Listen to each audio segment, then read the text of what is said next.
Assalamualaikum warahmatullahi wabarakatuh. Perkenalkan, nama saya Angel Nilin Kurnia, NPM 1621211087. Saya akan mempresentasikan mengenai skripsi saya yang berjudul Peningkatan Kemampuan Mengidentifikasi Informasi dan Menyimpulkan Isi Teks Iklan, Slogan atau Poster yang dibaca dengan menggunakan model pembelajaran Tuesday-Tuesday. Penelitian tindakan kelas pada peserta didik kelas 8 MTS BPI Batu Rompe Tasikmalaya tahun ajaran 2021-2022. Latar belakang masalah pada penelitian ini yaitu mencakup pada kurikulum 2013 revisi dalam pembelajaran bahasa Indonesia, salah satunya yaitu teks iklan. Banyak peserta didik yang kurang aktif atau kurang merespon dalam kerjasama dengan teman, sehingga banyak nilai peserta didik yang di bawah KKB atau kriteria ketuntasan belajar, sehingga peneliti tertarik untuk melakukan penelitian tindakan kelas dengan menggunakan model pembelajaran Tuesday-Tuesday. Rumusan masalahnya yaitu yang pertama, dapatkah model pembelajaran Tuesday-Tuesday meningkatkan kemampuan mengidentifikasi informasi teks iklan, slogan atau poster yang dibaca peserta didik kelas 8 MTS BPI Batu Rompe Tasikmalaya tahun ajaran 2021-2022. Yang kedua, dapatkah model pembelajaran Tuesday-Tuesday meningkatkan kemampuan menyimpulkan isi teks iklan, slogan atau poster yang dibaca peserta didik kelas 8 MTS BPI Batu Rompe Tasikmalaya tahun ajaran 2021-2022. Tujuan penelitian ini yaitu yang pertama, dapat atau tidaknya model pembelajaran Tuesday-Tuesday meningkatkan kemampuan mengidentifikasi informasi teks iklan pada peserta didik kelas 8 MTS BPI Batu Rompe Tasikmalaya tahun ajaran 2021-2022. Yang kedua, dapat atau tidaknya model pembelajaran Tuesday-Tuesday meningkatkan kemampuan menyimpulkan isi teks iklan, slogan atau poster pada peserta didik kelas 8 MTS BPI Batu Rompe Tasikmalaya tahun ajaran 2021-2022. Kompetensi dasar pada penelitian ini yaitu yang pertama, 3.2 mengidentifikasi informasi teks iklan, slogan atau poster yang membuat bangga dan memotivasi dari berbagai sumber yang dibaca dan didengar. Kemudian 4.2 menyimpulkan isi teks iklan, slogan atau poster yang membanggakan dan memotivasi dari berbagai sumber. Selanjutnya, pengertian teks iklan. Teks iklan merupakan teks yang mendorong atau membujuk khalayak agar tertarik pada barang dan jasa yang ditawarkan. Kemudian teks iklan juga bisa dikatakan sebagai pemberitahuan kepada semua khalayak, kepada masyarakat mengenai suatu barang atau jasa yang akan ditawarkan. Kemudian unsur-unsur teks iklan. Unsur teks iklan yang pertama ada sumber. Sumber yaitu pemasang iklan atau yang membuat iklan tersebut. Yang kedua ada pesan. Pesan merupakan informasi yang akan disampaikan.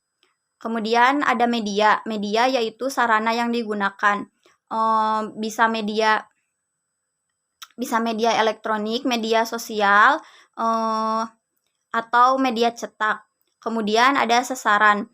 Sasaran yaitu penerima dari iklan tersebut, misalnya masyarakat. Kemudian ada efek. Efek yaitu perubahan yang terjadi pada penerima iklan. Kemudian ada umpan balik. Umpan balik merupakan tanggapan atau respon respon pada penerima iklan tersebut. Selanjutnya, pengertian model pembelajaran Tuesday-Tuesday. Model pembelajaran Tuesday-Tuesday merupakan model pembelajaran yang menuntut peserta didik untuk berbagi dan mencari informasi baik dengan rekan satu kelompok atau dengan kelompok lain. Model pembelajaran ini membutuhkan kerjasama atau kemampuan dalam bekerja sama antar kelompok atau dengan kelompok lain. Langkah-langkah model pembelajaran yang peneliti lakukan dalam penelitian ini yaitu pertama, peserta didik dibagi menjadi beberapa kelompok yang beranggotakan 4 orang. Kemudian peneliti melakukan atau menjelaskan mengenai materi yang akan disampaikan. Kemudian setelah peserta didik memahami atau menyimak materi dari guru, Peserta didik diberikan soal yang harus dikerjakan secara berkelompok dengan cara berdiskusi. Setelah peserta didik berdiskusi, kemudian dua orang peserta didik bertugas bertamu ke kelompok lainnya, sedangkan dua orang lagi bertugas untuk berdiam di kelompoknya, bertugas untuk menjelaskan hasil diskusi dari kelompoknya tersebut. Yang dua orang yang bertamu ke kelompok lain bertugas untuk mencari informasi mengenai hasil diskusi dari kelompok yang dikunjungi.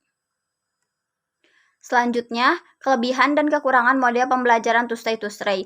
Kelebihan model pembelajaran Tuesday-Tuesday yaitu yang pertama, kecenderungan belajar peserta didik menjadi lebih bermakna. Yang kedua, lebih berorientasi pada keaktifan. Selanjutnya, membantu meningkatkan minat dan prestasi belajar peserta didik. Selanjutnya, menambah kekompakan dan rasa percaya diri pada peserta didik. Kekurangan model pembelajaran Tuesday-Tuesday. Yang pertama, kurang kesempatan untuk memperhatikan guru. Yang kedua, peserta didik mudah melepaskan diri dari keterlibatan dan tidak memperhatikan guru. Selanjutnya, membutuhkan sosialisasi yang lebih baik. Selanjutnya, metode penelitian tindakan kelas adalah metode yang digunakan penulis dalam penelitian ini. Teknik peneliti yang digunakan adalah teknik observasi, wawancara, serta tes. Penelitian yang penulis lakukan menggunakan 2 siklus dengan beberapa tahapan, yaitu perencanaan tindakan, mengobservasi, mengevaluasi atau proses dan hasil tindakan, kemudian merefleksi, serta seterusnya sampai tercapai kualitas maupun hasil belajar yang diharapkan. Metode penelitian yang dilakukan penulis yaitu 2 siklus dengan jangka waktu dengan waktu 1 pekan dengan 4 kali pertemuan, dan setiap siklusnya ada 2 kali pertemuan dengan materi yang berbeda-beda. Instrumen penelitian yang dilakukan penulis yaitu yang pertama ada pedoman wawancara. Pedoman wawancara dilakukan kepada peserta didik dan kepada guru bahasa Indonesia yang bersangkutan. Kemudian ada silabus. Selanjutnya ada RPP. Selanjutnya, hasil belajar peserta didik siklus ke-1 dan ke-2 pada kemampuan mengidentifikasi informasi teks iklan. Dalam siklus ke-1, masih banyak peserta didik yang kurang mampu mengidentifikasi informasi teks iklan tersebut karena peserta didik awalnya tidak minat dalam pembelajaran tersebut, karena dengan penulis menyediakan teks iklan yang menarik, itu dapat menarik minat peserta didik untuk mempelajari teks iklan tersebut. Dalam siklus ke-1 masih banyak peserta didik yang kurang mampu, kurang memperhatikan, tidak aktif dalam pembelajaran tersebut. Kemudian pada pertemuan selanjutnya pada siklus 2 ada beberapa peserta didik yang mengalami kenaikan atau penambahan peserta didik dalam meningkat dalam kemampuan mengidentifikasi informasi. Karena banyak peserta didik yang berkontribusi dalam model pembelajaran tersebut, banyak peserta didik yang berminat dalam pembelajaran tersebut, sudah banyak peserta didik yang aktif, yang mulai memahami teks iklan. Hasil belajar peserta didik siklus ke-1 dan ke-2 pada kemampuan menyimpulkan isi informasi teks iklan. Sama halnya seperti yang sebelumnya, dalam siklus ke-1 banyak peserta didik yang kurang mampu menyimpulkan isi teks iklan karena peserta didik belum mampu mengidentifikasi, sehingga peserta didik belum mampu menyimpulkan isi teks iklan. Oleh karena itu, penulis menyediakan teks iklan yang lebih bervariatif. Dalam siklus ke-1 ada beberapa yang sudah mampu menyimpulkan, tetapi banyak peserta didik yang belum mampu menyimpulkan isi teks iklan. Sehingga pada siklus kedua, peserta didik banyak yang lebih aktif, yang lebih berkontribusi dalam kelompok, kemudian mampu, kemudian ingin bekerja sama dengan kelompoknya, sehingga dalam siklus kedua mengalami perubahan atau kenaikan peserta didik yang mampu menyimpulkan isi teks iklan dalam pembelajaran tersebut. Sekian pemaparan atau presentasi dari skripsi saya. Mohon maaf apabila ada kesalahan. Wassalamualaikum warahmatullahi wabarakatuh.